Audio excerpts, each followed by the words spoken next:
I'd like to show you why knowing your why is the start of your journey. Without a strong why, it can be so difficult to reach your maximum potential. My name is Dr. Jason Balara, and every week I meet with real estate investors and mindset specialists that are taking action in order to build a life according to their own terms. We will break down what drives successful people and allows them to achieve at such a high level. If you are a professional wanting to break through, or simply someone that wants to hear an inspiring story, the Know Your Why podcast is made for you. Hi everyone, I'm Jason Balara, and this is the Know Your Why podcast. Today I'm here with Esteban Andrade. Esteban is the founder of Hessel Media, which is a lead generation agency, and it's committed to providing more leads and closings to real estate investors, wholesalers, and top producing real estate agents. That's very interesting, Esteban. Thank you for coming on the podcast. I appreciate your time. Thank you so much, Jason, for having me here. I'm really excited to be in Know Your Why podcast. It's a really good name that you chose right there. Actually, it's one of my favorite books ever. Was Start with Why. Yeah, uh, that was one of the things that kind of like started me and be like, I gotta scratch my head even more about finding my why. yeah, So absolutely. thanks for It having can me here. be very, very motivational. So, with that, why don't we kind of dive into your story? Just give us a bit of your background, and then kind of walk us through the progression and where you're at now, and then we'll kind of go through sort of whatever topics pique our interest. Absolutely, man. So my story is very common. Person that wants to migrate to Canada or United States of America. Well, I had my family come, bring me to Canada. We migrated to Toronto about I want to say it's about 14 years ago now. Yeah, it's 14 years, almost 15. And I was just a kid, right? 13 years old, 14 years old, and going into high school, not knowing language.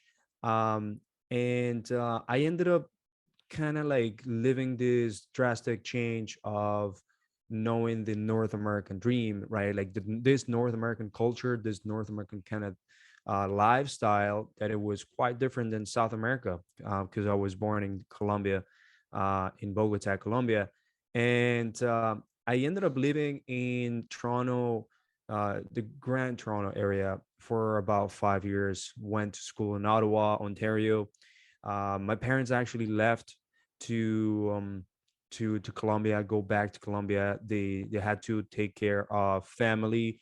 There was we became citizens of the country, and they ended up leaving to back to Colombia, but I decided to stay. Actually, my dad and I were talking about this recently.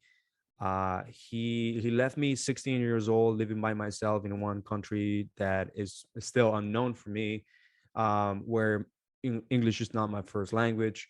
And they decided to leave me because I chose to do it. Like, I actually was given the option whether to go back to Colombia and again, or to stay in Canada and just do a life there, right? So I chose to do it when I was a kid. I would chose to stay, and like it was like I had some commitment for myself. I had built something out in some sort of life, some sort of friends lifestyle in Toronto, and I wanted to go to university. That was like my biggest thing that I wanted to do, and I wanted to work for a huge corporation. That's what I wanted to do. And I always told my parents I wanted to also move to the US. I don't know how, but I know I want to do it. And the whole reason why I wanted to do it was because when I was a kid, I really loved Universal Studios and all this kind of stuff. So I was just like my goal. Hey, I want to go close to a Universal Studios or live down there. Yeah. So as the time progressed and I graduated, I went to engineering in Ottawa at Carleton University, and really opened me up about just going into the corporate even more and more. At the beginning, you start before going into entrepreneurship, you start really thinking, what's my biggest dream in this field, and what people are telling me I should do. And for me, it was getting into a big corporation. For me, it was like, I want to get to a corporation that is like one of the top 100, top 200, 300, whatever. And I want to work my butt off to get there. So in engineering, I was not the best engineering with actual grades. Actually, I was not A plus student or an A. I was more of a, like a B plus B student. But once I graduated from engineering, I moved to Toronto, where I realized that I would not have a job for a long period of time after graduation, and I would have like a like a really big, deep debt with the government. Sure. And for me, that was like, I needed to do something regarding uh, paying off this debt, making sure I find a truly a job, because I graduated and I found myself not being accepted to any type of interview, not going through any interview that I would go to, and just I found myself driving Uber, right? After going through this whole 4 or 5 years of university and thinking that you got it, you got the experience, you got the experience there, you got the knowledge there, you got the graduation, the title, and then driving Uber for 8 months really made me realize that I needed more than just scholarly skill sets, which I didn't really develop. So uh, right now, I'm the owner of Hustle Media, like you said at the beginning, but it was a journey where I had to develop all this type of skill sets that in university I was not able to get. And guess where I molded most of my skill sets? Right after university, when I got the job with um, Uber, and I got the job on just pure cold calling other companies that were not hiring at the time, but were a good prospect for me.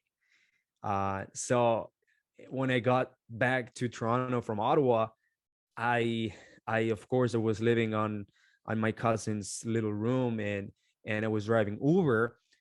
I decided that I needed to maximize my Uber experience, and I took Uber as I need to talk to people experience. I need to learn how to talk to people properly. I need to create conversations, understand people's emotions, understand how other people's psychology work, understand what other people's do, what other opportunities are there. So I was able to do it with Uber because I would get more than 30 people a day in my car at the time. And it was an opportunity for me to either keep it quiet or just talk and do something about it, find out what they do, how can I somehow be part of what opportunities there is, or just find out, just do a little research, just ask questions, keep it engaged, not have an Uber could get boring if you don't talk and there's no music. So I just needed to do it. And then I started molding this relationship building skill set and doing the networking in Uber and doing also networking on these job expos. And it's until suddenly I landed a job that was my first true real experience. And that first job was all done by cold calling people, that cold calling companies that I was scraping lists on uh, on the internet, on Google, of potential jobs that I wanted or companies that I wanted to be at. And I cold call one of the sales managers of a company that actually manufactured industrial doors. And I was like, "Do you have a job? I'm looking for something in engineering." Well, I don't have a job in engineering. They said, "Well, I now can open a job in sales, technical sales, engineering, technical sales, which is related." And I was like, "I'll take it." So it started my journey there into like developing these other skill sets, which is sales and marketing. Because a technical salesperson that needed to maintain clients, get new clients for this type of companies, opened me up to work with the vice president, so actually the president of the company, co-founder of the company, and learn really from high level individuals. And then of course, while I was still driving Uber, I drove Uber for 8 months. I would continuously have these intentions of um, truly discovering myself every single day, because I wanted to like find out what it was that I wanted to do. And once I found out what I wanted to do, I wanted to create something out of it. But it was always an ending loop. I didn't really know because I was trying so many things. So I went very deep into like personal development, very deep into like listening to very knowledge based and motivational based podcasts and YouTube videos. And maybe I purchased a course here and there, borrowed a course from a friend here and there, while everything was happening Uber or my drive from school to work to school. And then all of a sudden, for I believe the power of energy, I got a call by a recruiter that I was gonna be able to now work in the US. So in Michigan, I got a job at one car manufacturer, which was one of the biggest car manufacturers. It is one of the biggest car manufacturers, called Magna. And then I was like, this is the way I can go into the US, even if it is by going to Detroit, which is, a lot of people will talk a lot of crap about Detroit. They will be like, "Why are you going to Detroit? Why are you moving from Toronto to Detroit, man?" Oh, there's a lot of great things out of Detroit. That's a It is a lot. There is a lot. I still it gets a conserve my bad rap, hat but here. yeah, there's I there's a still lot of conserve my hat here, right there, my yeah. Detroit hat.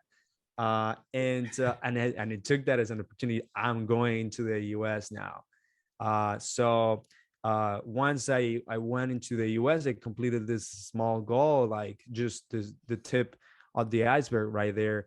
Um, I ended up working, and I got so deep into what entrepreneurship could be all about, or just owning a business. At the time, I didn't really understand what owning a business what really needed or meant, because my idea of just becoming an entrepreneur was just there. That's it. I was like, oh, I gotta follow Gary Vaynerchuk. I gotta follow Grant Cardone.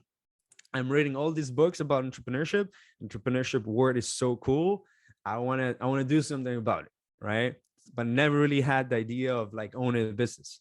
So uh, all of a sudden, when I started working in the US, I started, of course, having a mindset shift, and I started like really meeting and associating myself with people that are doing entrepreneurial stuff, are either owning a business, more in that area. And then I started just freelancing, where I got myself some skills. I was able to utilize digital marketing to create an e-commerce store, taking a quick Amazon course on creating an Amazon store, and utilize digital marketing to sell products. That eventually uh, I made a shift to do digital marketing, but more for business owners. That's that's where everything started in Hustle Media. That was like 2018 on December. I was like, I'm trying to do something. I am right now in an office that I absolutely have achieved greatness in myself.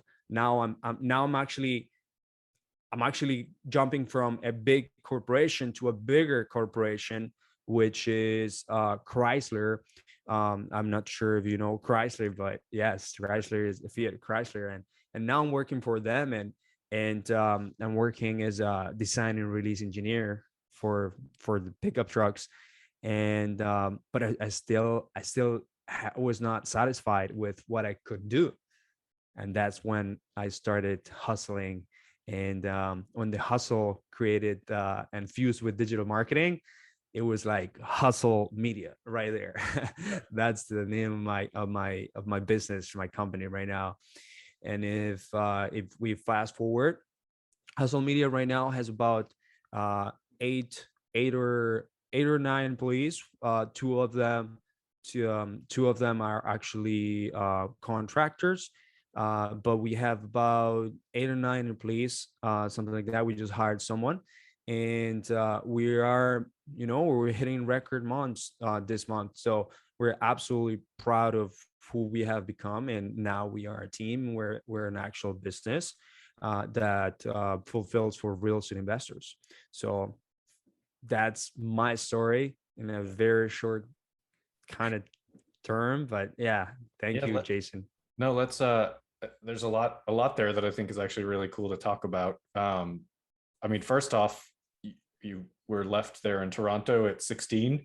I think you said you had a cousin. I mean, there was someone there that you knew that you weren't just kind of totally on your own at that point, right? Yeah. So unfortunately, I did have family members. One family member left in Toronto after my parents left, and she took me in. She had a house. She had a boyfriend, a husband, and she still gave me a little space in her house so that I can sleep, which I'm very appreciative to. And I could potentially find a job because I didn't have anything. I had zero income. Uh, I actually ended up doing Uber just because I needed to move, do something, and generate some income in my head. At the end of the day, I also had to purchase a car to do Uber. So I was like, I purchased a car to do Uber, and you know what I mean. Uh, Your but revenue generated by Uber is used to pay for your vehicle for Uber. Yeah, I've at the seen that. time, I've seen people get in that cycle. Uber was paying not bad. It was like $33 an hour, and I was like, okay, this is cool. So I actually did Uber. I initially did a lot of Uber car, regular Uber X, Mhm. and then I also was like, oh, it's summer, let's do Uber Eats in the bike. Okay. and that one was another experience in the city of Toronto because it was like a lot of cars, traffic, and just honking, and just like you go through the city. It's just like a little New York. Yeah. So it was kind of cool for me, but I prefer to be in on the car. Yeah, seems like that would be the safer option. I'm actually, I mean, let's talk a little bit about the Uber experience because, so I think maybe most people, or at least most people I know, you sort of think about Uber as a side hustle, as I just need some extra money, that kind of thing, or maybe that's your job. You didn't have another job, but what I think is really cool about that is what you said, that you decided to use that as sort of a relationship building training ground, essentially, by talking That's to right. everybody in there. So uh, that's a I think that takes a different mindset, right? It's like, because I'm sure not everybody's going to want to talk to you when they're not going to nobody's, or not nobody, a lot of people are not getting into the Uber to have a conversation, right? They want to go somewhere. But I think that takes a lot of courage and sort of focus on what your ultimate goal was, right? Like, just not using Uber, that time that you drove for Uber, as like an excuse not to work on yourself or work on these sort of entrepreneurial skills.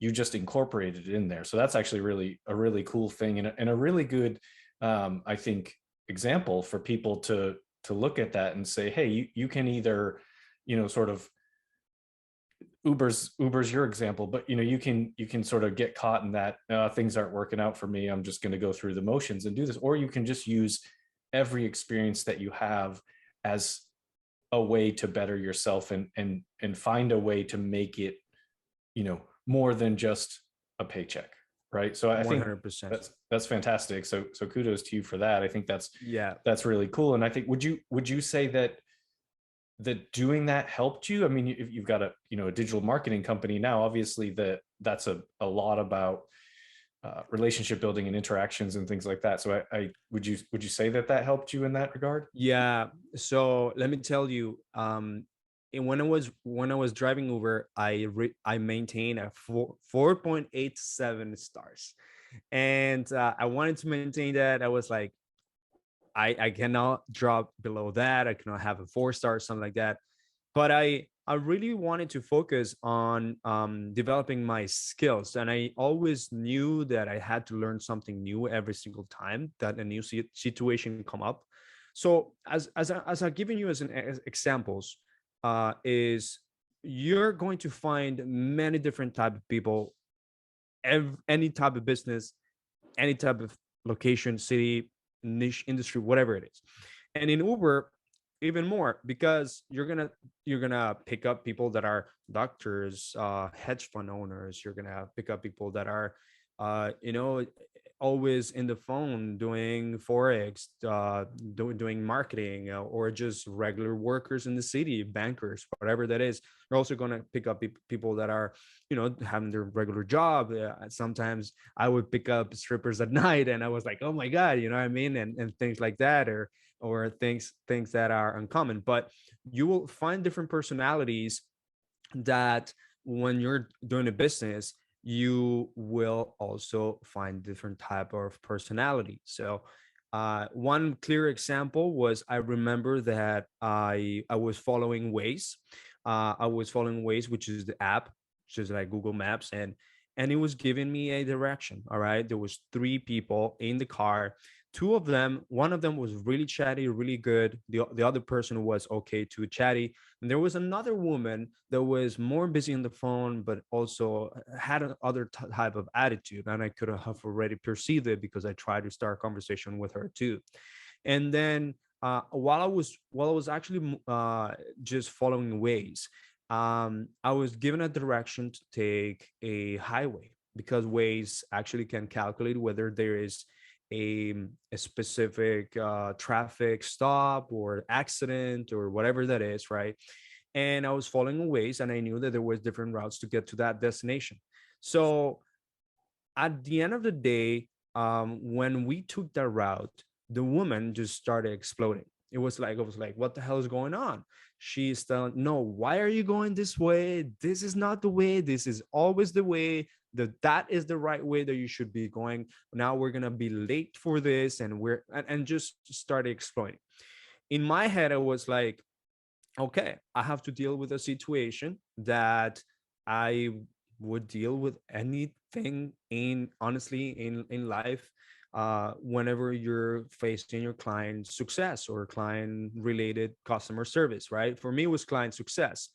And I specifically, of course, made sure that they understood the intentions of what I was doing with the Waze app, and understood everything that goes behind me making that decision, rather than doing the original decision of or the regular decision of going through the regular path, and explain everything in a way that, first of all, I calmed this person down. All right, I was able to really make them understand other perception, and I tell them, mirror them in a way, and negotiate so that they are part, understanding my side.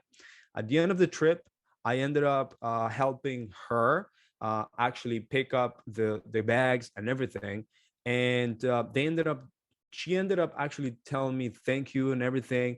But the other guys ended up giving me a big tip. All right, whenever we actually finished the trip, so they gave me a big tip. I remember it was like 10 or 15 bucks or something like that, for the way that I managed this situation. But I found that situation a way for me to train myself on really customer related service, customer success skills, negotiation, because that's something that I always wanted to like do, to train myself on. Immediately after they left the car, I Googled what are the best way to deal in situations like this, like this. And I listened to a YouTube video on how to deal with situations on things like that. And I was like, I could have done it that way better, even though my way worked. So I actually will transform every single incident and experience that I would have in my Uber experience to make it relatable to the skill sets that would really provide me some sort of success, or really provide me some sort of value for my future. Okay, so I took that every single moment as some learning exercise, whether that's helping someone out with a bag, whether that's giving them right directions, making them feel real good, and a great impression once they come into my car, that would last a nice good trip of a conversation, and then making the relationship after, so much that I've had people, while building relationships in Uber, to invite me to their business and to just drink a coffee or drink a drink, just because I had a really good conversation with them. And then they knew I was an Uber. They didn't know what was my background or something. They just knew the experience that they had, and would have opened me up other opportunities. So that is definitely something I can teach to anyone. And I teach that to my employees, on how you have to be flawless in everything that you do, and passionate about providing your over delivery 110% type of energy towards anything that you do. I teach that to all my employees. Yeah. Yeah. I mean, no matter what you're going to do, you might as well do it the best you can do it. Right. Uh, I don't think there's any self-satisfaction or enjoyment, even if it's not your dream job, if you go into it with that sort of attitude of, I'm going to make this that I can, you're going to benefit the people that you interact with, and you're going to benefit yourself. I mean, I don't think it helps you in any way to just sort of do it in such a way that you just don't care at all, no matter what you're doing. So I think that's great. I think those are really good lessons for people. Let's talk. Tell me a little bit about Hustle Media. Tell me what you're doing with and for real estate investors. Kind of what's that business model look like? Yeah, man. So Hustle Media actually hustles their way out to helping real estate investors generate off-market uh, property opportunities from motivated sellers that need to sell their property. They usually are coming from channels like Google or Facebook and Instagram. So Hustle Media is an agency that utilizes digital marketing, leverages digital marketing to do lead generation for real estate investors and wholesalers, people that are wholesaling properties. They invest in real estate and do flips, do active real estate investing, do creative financing, or are real estate investing friendly real estate agents. Okay. And we help them generate inbound motivated seller leads. Okay, people that are coming to us, they're coming in, they're raising their hand, they're doing a search online on Google or on Facebook, and they're telling us that they need to sell their property fast, for cash, no hassles, no repairs. And they're giving us their information, and we're quickly actually following up with these people. So we're picking up the phone. We have a team that picks up the phone for our clients and follows up quickly, almost immediately, as soon as the lead is generated through Google or through Facebook. And then our purpose is to book phone call appointments or do live transfers with our clients, which are real estate investors. So as soon as a lead is generated, we call the lead. We sift through the lead information, which means that we pre-qualify them by asking questions, and then we do a live transfer, or we book a phone call appointment for our client in their pipeline, in their calendar. And so that in the hopes that our client knows how to actually get it under contract and close that deal. All right, that's in a very high level the way that we do, but we actually provide training for clients as well, sales trainings. So that means that we have an in-house coach. He's a closer. He's an acquisition manager. He's been an acquisition manager for a long period of time that acquires properties and closes deals. And he actually coaches our clients on sales and negotiation, deal structuring, coaches our clients on how to do creative financing, how to deal with this crazy marketing in real estate, how to do just sales process and follow up process in general, so that we maximize that conversion that our clients have with motivated sellers, with the leads that we're generating. All right, so that's basically what we do, is that how we are actually able to provide value to our clients, and we do that for them. So everything is done for them, the lead generation and all of that. We also have a CRM where the leads come in and they can manage it, all of that in house. All right, that's in a high level how we get our clients results. Yeah, no, that's very cool. I mean, lead generation is probably one of the hardest parts of real estate investing. Are you doing single family? Are you doing multifamily? What kind of I guess asset types are you looking at? Yeah, so most of the people that come into the pipeline are usually single family homeowners. Multifamily is another beast. It's another complete beast in order to generate a lead towards that. I would lean towards more, actual Google SEO, paid marketing, Google PPC, and also doing the traditional ways to generate leads on multifamily rather than utilizing Facebook, for example, just because it's another type of market, and it's not, it's not as volume wise as single family. So single family is definitely what comes in the most here. There's going to be some duplex, triplexes, quadruplex here that comes here and there, but that's not the majority of the audience that we attract. It's mostly single family. Okay. No, I mean, it sounds great. I think that's like I said, it's one of the big components of, or the big bottlenecks of real estate investing, right? You need to generate leads. You need to have, because not every lead's going to work out. So you need, sort of lots of those so you can end up with enough deals. So that's great. I'm sure that's a very popular service. So Esteban, let's shift gears a little bit. I want to sort of get to where we get to go through some questions that I like to ask every guest. So I'd love to go through those now. The first one really has to do with the name of the podcast being Know Your Why. And so I want to ask you sort of directly, what is your why? What motivates you and sort of pushes you towards a greater level of success? Yeah, so there is this unknown force that really motivates me and just keeps me going, and I call it unknown force because once I accomplish something, I still have something in my head that kind of wants to accomplish more things than that and be able to, expand my things. So my motivations, for example, currently are truly being able to create some sort of legacy for me, my family, my parents, that I'm able to uh, just get them freed up from what they're currently going through.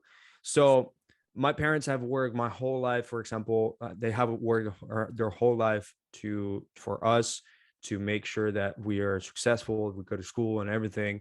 And they recently actually got almost all their savings and investments stolen by very corrupt corporations, and it was a lot of money. It was like over 600K American, and that, talk about it in that is someone that lives in Colombia, and saving that amount of money is, it's a lot, right?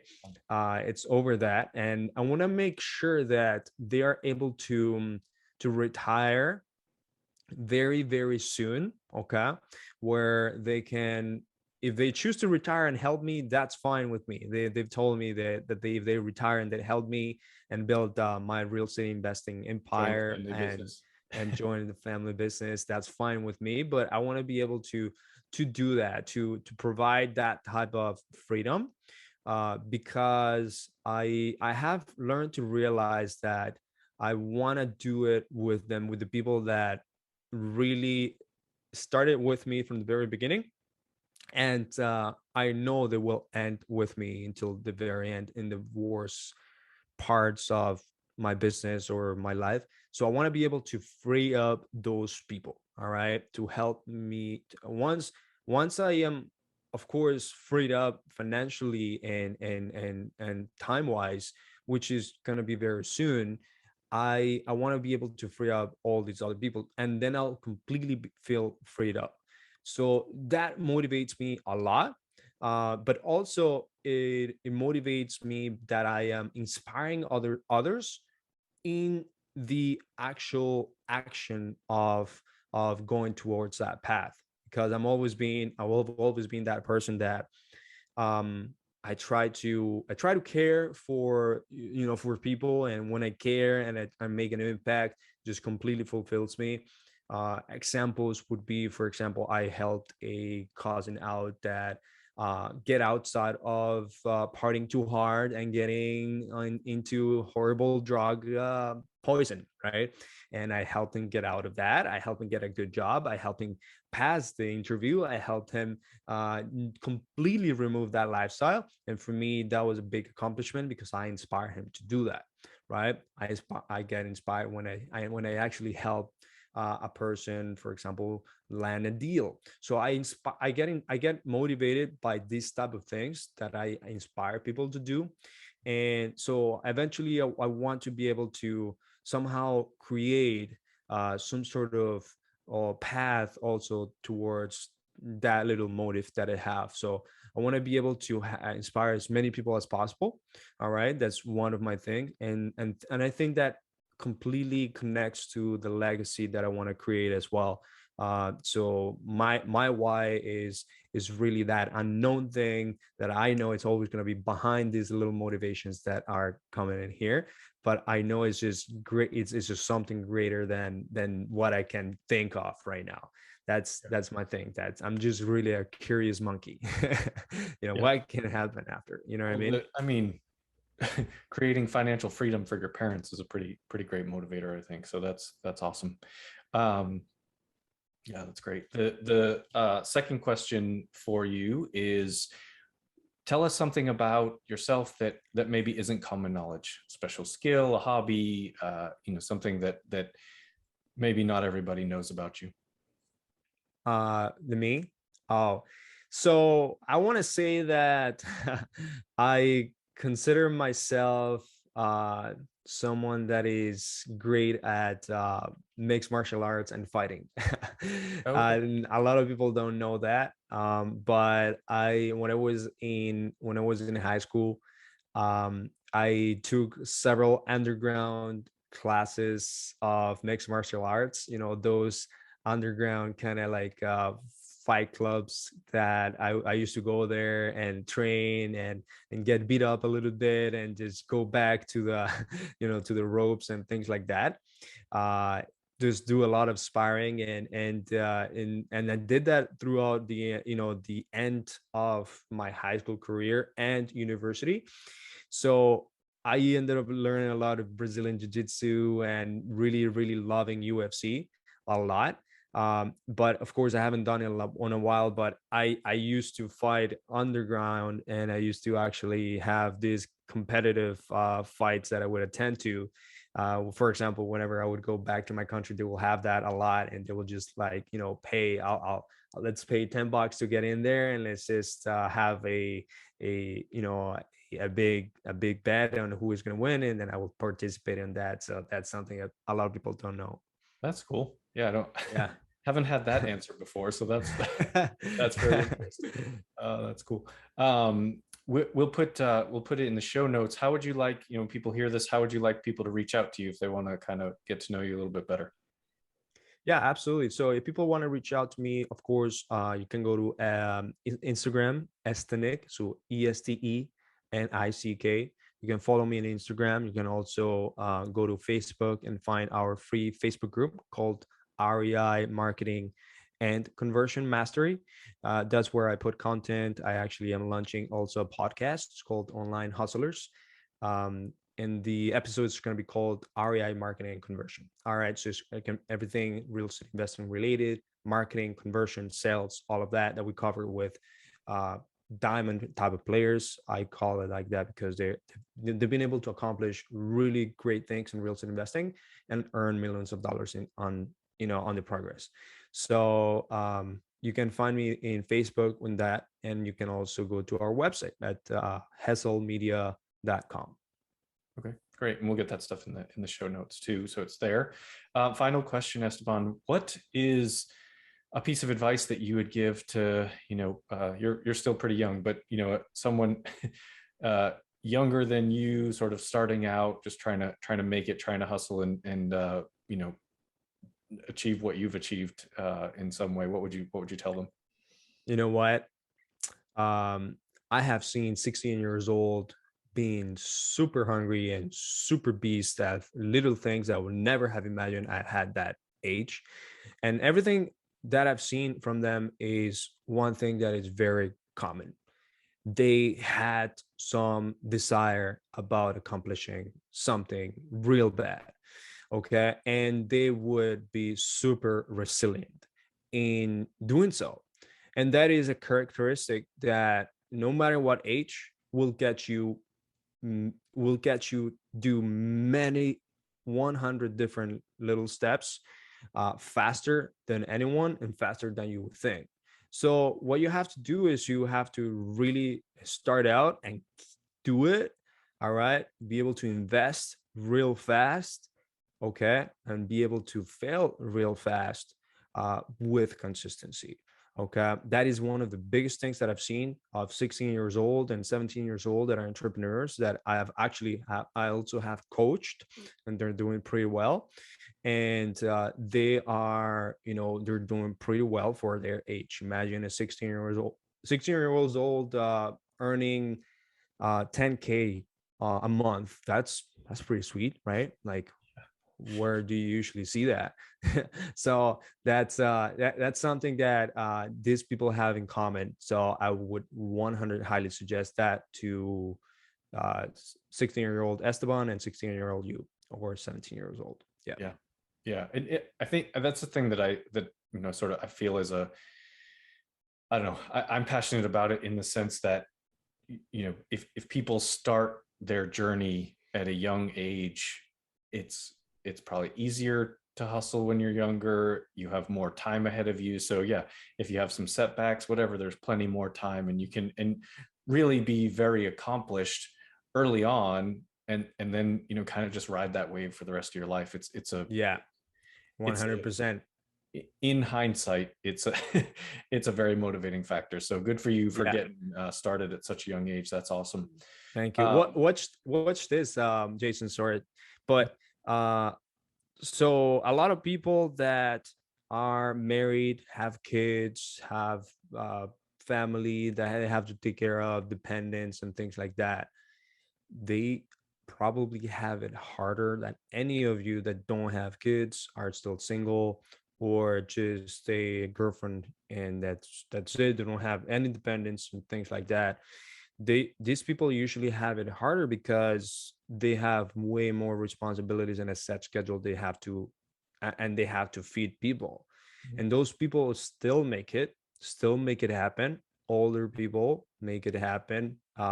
People that have families make it happen. So everything you have is just the road there to start ahead, start earlier. Yeah, absolutely. As someone with two very young kids, it's you can do it. Anyone can make it happen. But in hindsight, I had way more time to hustle, when I was younger and didn't have kids. And it is what it is for me. But it's also, that's why it's like, use your 20s and make something, like build something then, so that when your kids, because to me, it's not, I don't want to give up being present with them, right? I want to be a part of their lives. And so it is a bit more of a balancing act. Whereas if I was 25 again with no kids, like I could really dive in. It doesn't matter what I do with my time because I don't have, there's no one else to take, no one's depending on me for life, right? Like no one's, and that's the thing is you don't realize that when you're younger. I get it. I didn't realize it either, but that's the message that I try to put out there, and I think it sounds like you're kind of saying the same thing, and you're living that message. So you're a great example of that. 100%. And even if you don't want to have kids, imagine if you actually start early, you start now, and you start consistently, resiliently, and you just accelerate time, compress time. Okay. So now that you're still young, maybe you don't want to have kids. And that's fine. Or maybe you don't want to have kids until you're older. That's completely fine. But now you're going to be able to completely live life ways that you never have been able to do it if you never got started. Right. Yeah, absolutely. You never 100% agree. I think that's a really great message. And thank you. So that's about it, Esteban. Thank you so much for coming on the podcast. I appreciate you coming and sharing your story. I think you really are, sort of putting out a great message for young people, and can see that, you don't have to just you don't have to think you're too young. You don't have to wait to get started on this stuff. Really putting in the work early is going to show up in your favor. So again, thank you for coming on. I really appreciate it. Thank you, Jason. All right, everyone, we'll say goodbye. Thank you. I'd like to show you why knowing your why is the start of your journey. Without a strong why, it can be so difficult to reach your maximum potential. My name is Dr. Jason Balara, and every week I meet with real estate investors and mindset specialists that are taking action in order to build a life according to their own terms.